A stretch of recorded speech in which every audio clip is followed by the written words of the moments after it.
Hello everyone, कैसे हैं सभी दोस्तों। आज का हमारा पाइथन में सेकंड लेक्चर है और हमारा टॉपिक है टपल। मोस्ट इम्पॉर्टेंट टॉपिक है। अगर आप पाइथन को डाटाबेस के साथ यूज करना चाहते हैं, सीखना चाहते हैं बैकएंड में कैसे काम होता है और डाटाबेस के साथ पाइथन को कैसे यूज किया जाता है, तो ऐसे टॉपिक आपको आने चाहिए। टपल क्या है?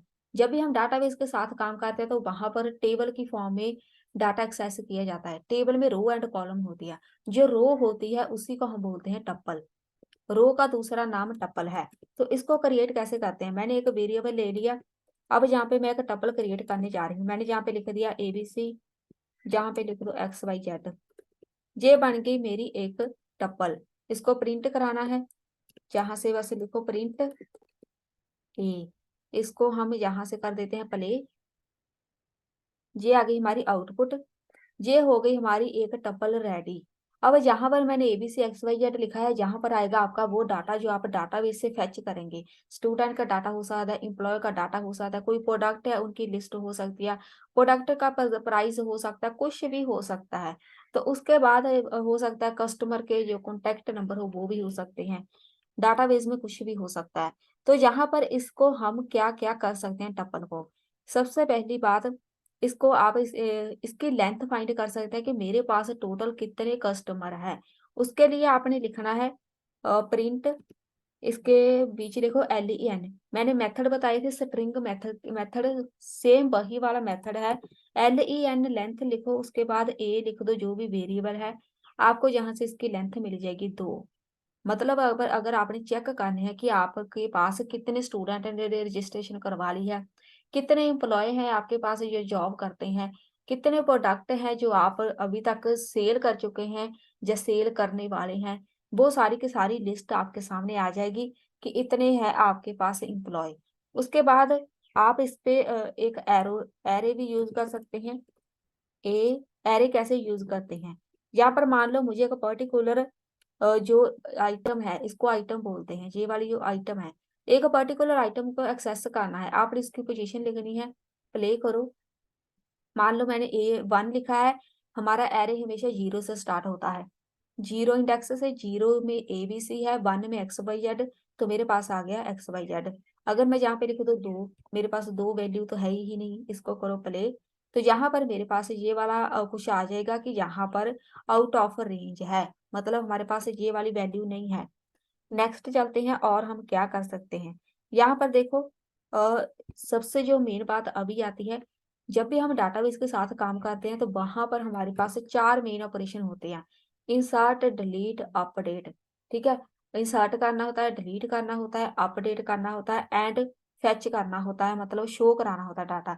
तो यहाँ पर मेन बात होती है अपडेशन की। मान लो मेरे पास स्टूडेंट का नाम जहाँ से गलत एंटर हो गया, एम्प्लॉय की आईडी मेरे से गलत एंटर हो गई, उसको मैं अपडेट करना चाहती हूँ। तो टपल में हम अपडेट डायरेक्ट नहीं कर सकते, उसको पहले हमें लिस्ट में कन्वर्ट करना पड़ता है। कोई मैंने एक वेरिएबल ले लिया, यहाँ पर हम लिखेंगे लिस्ट। लिस्ट को कन्वर्ट करना है मुझे ए को।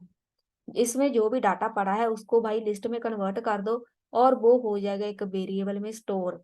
उसके बाद यहाँ पर जो भी हमने वेरिएबल लिया था अपेंड करेंगे। अपेंड का मतलब होता है किसी भी आइटम को लास्ट में ऐड करना। ठीक है। तो लास्ट में हम इसको ऐड कर देंगे, कोई नई आइटम जो भी आप ऐड करना चाहते हैं।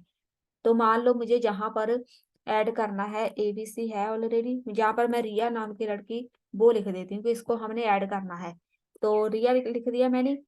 जहां से इसको जो भी हमने वेरिएबल लिया था ए नाम का वो लिखो। ए इज इक्वल टू टप्पल, ये कीवर्ड ऐसे ही आएगा। उसके बाद जो हमने बाई वेरिएबल लिया था, बस अब इसको प्रिंट करा दो। प्रिंट कराना है हमने, प्रिंट करा दो ए को, जिसमें सारी वैल्यू स्टोर हो गई जाके। अब हम यहाँ से करते हैं प्ले। मेरे पास यहाँ पे देखो क्या है, ABCXYZ इसमें, और मैंने अपेंड किया रिया को, वो लास्ट में जाके हो गया स्टोर। इसको बोलते हैं अपडेशन। तो अपेंड अगर लगाते हैं तो हमेशा ही लास्ट में जाके स्टोर होता है। अगर आप यहाँ से इसको रिमूव करना चाहते हैं, कुछ भी, कोई भी डाटा आपने रिमूव करना है, कोई बंदा जॉब छोड़ के चला गया, वो एम्प्लॉय या फिर कोई स्टूडेंट उसका कोर्स खत्म हो गया, या फिर स्टूडेंट कोई कॉलेज बीच में कोर्स छोड़ के चला गया, उसको हमने रिमूव करना है। अपेंड की जगह यहाँ पे लिख दो रिमूव। साथ में जो भी आपने रिमूव करना है उसकी यहाँ से वैल्यू लिख दो। इसको प्ले करो। जहाँ से मेरे पास आ गई एरर, यहाँ से हम ABC लिखते हैं, प्ले करो। तो मेरे पास आ गया जेड। अब देखो यहाँ से मेरे पास एरर क्यों आया था, ये भी बहुत ध्यान देने वाली बात है। मैंने जहाँ पे लिखा था ये वाला, वहां पर जैसे ही मैंने लास्ट में जो हमने रिया ऐड किया था वो डिलीट नहीं हुआ। तो जब भी हम अपेंड करते हैं वो जाता है लास्ट वाली आइटम में, हमेशा ही लास्ट में जाके स्टोर होता है यहाँ पर। लेकिन जब हम रिमूव करते हैं वो हमेशा ही स्टार्ट से रिमूव होता है, आप एंड से रिमूव नहीं कर सकते। इसीलिए हमारे पास पहले रिया जो लिखा था वो रिमूव नहीं हुआ। अब मैंने यहाँ पर लिख दिया ABC, प्ले करो। तो मेरे पास यहाँ से ABC होगा। इसको फिर से करके यहाँ पर आ गई एरर, इसको बंद करके फिर से प्ले कर देते हैं। तो मेरे पास यहाँ पे आ गया XYZ। इसने जो ABC था वो कर दिया रिमूव। तो जहां से इसने स्टार्टिंग से रिमूव किया है, स्टार्टिंग से ही हमेशा डिलीट होता है, जब ऐड होता है तो वो एंड से ऐड होता है। हम इसको एक लूप में भी लगा सकते हैं। लूप कैसे यूज होती है टप्पल में, बेसिकली हम सारा काम लूप के साथ ही करते हैं। क्योंकि हमारे पास 2000 3000 एम्प्लॉय हो सकते हैं, 5000 स्टूडेंट हो सकते हैं। तो हम एक एक को भाई प्रिंट नहीं करते।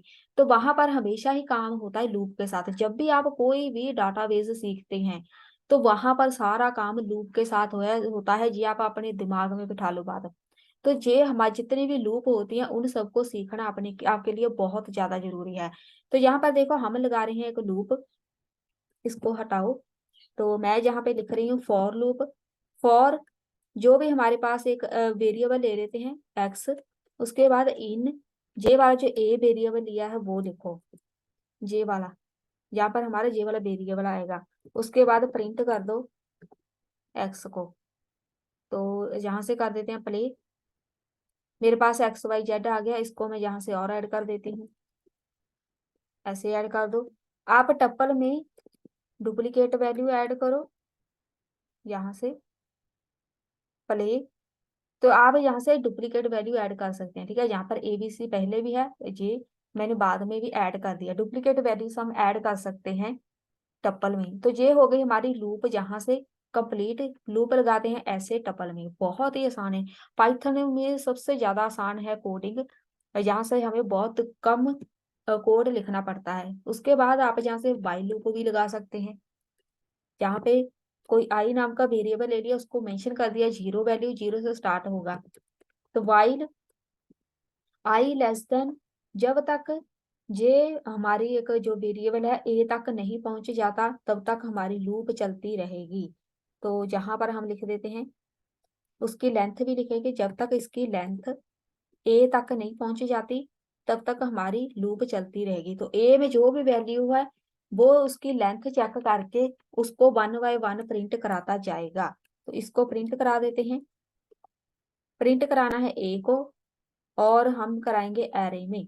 यहाँ पे आएगा आई, उसके बाद इधर आएगा, इसको इंक्रीमेंट भी करना है हमने। ये आपने लूप काफी बार सीखी होंगी ग्रेजुएशन में। प्ले कर देते हैं। तो मेरे पास ये देखो जे वाली लूप में आ गई वैल्यू, सेम आउटपुट आएगी जो हमारी फॉर लूप में थी, सेम वाइल में भी आएगी। तो आप कोई भी लूप लगा सकते हैं। बेसिकली हम ज्यादा फॉर लूप लगाते हैं, जहाँ वाइल दोनों ही लगाते हैं। उसके बाद बाकी जो है बहुत डू वाइल होगी, उनको बहुत ज्यादा यूज नहीं करते हैं हम। तो उसके बाद हम दो टपल्स को ज्वाइन कैसे करते हैं, इतना ज्यादा इंपॉर्टेंट है ये काम। ज्वाइनिंग जिसको आ जाती है डाटाबेस में, ये तो बेसिक ज्वाइनिंग है जो मैं अभी कराऊंगी। जो मेन ज्वाइनिंग होती है वो डाटाबेस में होती है। जिस बंदे को ज्वाइन आ जाते हैं सारे के सारे, वो समझो डाटाबेस को पूरी तरह समझ चुका है। क्योंकि ज्वाइन का काम क्या होता है, दो डाटाबेस को कंबाइन करना। एक डाटाबेस मेरे पास है, एक मेरे फ्रेंड के पास है, दोनों ने कंबाइन करना है दोनों का डाटाबेस। बहुत ज्यादा ये बड़ा काम मान लो, ठीक है, बहुत बड़ा काम बोलते हैं इसको, कि ज्वाइन करना कैसे और कैसे करते हैं। एक तरह का ज्वाइन नहीं होता, वो मैं सब डिटेल में कराऊंगी। तो सबसे पहले एक टपल क्रिएट करते हैं, यहाँ पे ए, उसके बाद यहाँ पे लिख देते हैं बी, दो ही लिखते हैं बस। जे हो गया कि मेरे पास है, एक टपल मेरे पास है, एक मेरे फ्रेंड के पास है, उसको हम यहाँ से लिख देते हैं। यहाँ पे 1 लिख दो, यहाँ पे लिख दो 2। जे टपल मेरे फ्रेंड की है, जे टपल जो मेरी है, जहाँ 2 एम्प्लॉयी हैं, एक मैं हूँ एम्प्लॉयी काम करती कंपनी में, दूसरा एक और एम्प्लॉयी है। हम दोनों ने सेम प्रोजेक्ट पे काम किया, लेकिन हम दोनों ने अब अपना डाटाबेस कंबाइन करना है या टपल कंबाइन करनी है। तो यहाँ पर हम लिखेंगे एक तीसरा वेरिएबल बनाएँगे, उसमें दोनों टपल लिख देंगे a प्लस b, ठीक है? इसको बस प्रिंट कर दो। ये तो बहुत ही आसान है। ये कोई यहाँ से बहुत बड़ा काम नहीं है। किसी भी यहाँ से प्रिंट करो। किसी भी टपल को यहाँ से कंबाइन करना बहुत बड़ा काम नहीं है, लेकिन यही काम जब डाटाबेस के साथ होता है, तो वहाँ पर इसका मतलब बिल्कुल चेंज हो जाता है। यहाँ पर देखो हमारे पास दोनों कंबाइन होके आ गए, प्लस हमने साइन लगाया।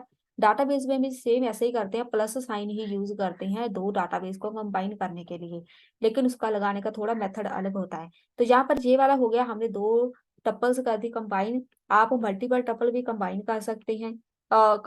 मल्टीप्लाई भी कर सकते हैं टपल को। मान लो यहाँ से मुझे ये वाली मेरे पास एक टपल है, उसको मैंने यहाँ से इसको हटा देते हैं, एक टपल रहने दो। जो भी मेरे पास टपल है उसको मैं करती हूँ मल्टीप्लाई कि मुझे ये वाला डाटा डबल चाहिए, ठीक है? डबल कर सकते हैं आप डाटा को, बस मल्टीप्लाई बाय 2 कर दो, प्रिंट कर दो यहाँ से बी को, प्ले करो। यहाँ पर देखो ए बी, यहाँ पर जी हो गया। डाटाबेस के साथ आप कोई भी ऑपरेशन परफॉर्म कर सकते हैं। पता नहीं कौन सा काम बोलते हैं हमारा बॉस के, ये वाला करके दो अभी। हमें जो स्टूडेंट की लिस्ट है उसको डबल करना है, जहाँ प्रोडक्ट की लिस्ट है उसको डबल करना है, वहां पर आप ये वाला ऑपरेशन लगा सकते हैं। ये है हमारे कुछ आज के टपल ऑपरेशन जो कंप्लीट हो चुके हैं। मिलते हैं आप नेक्स्ट वीडियो में।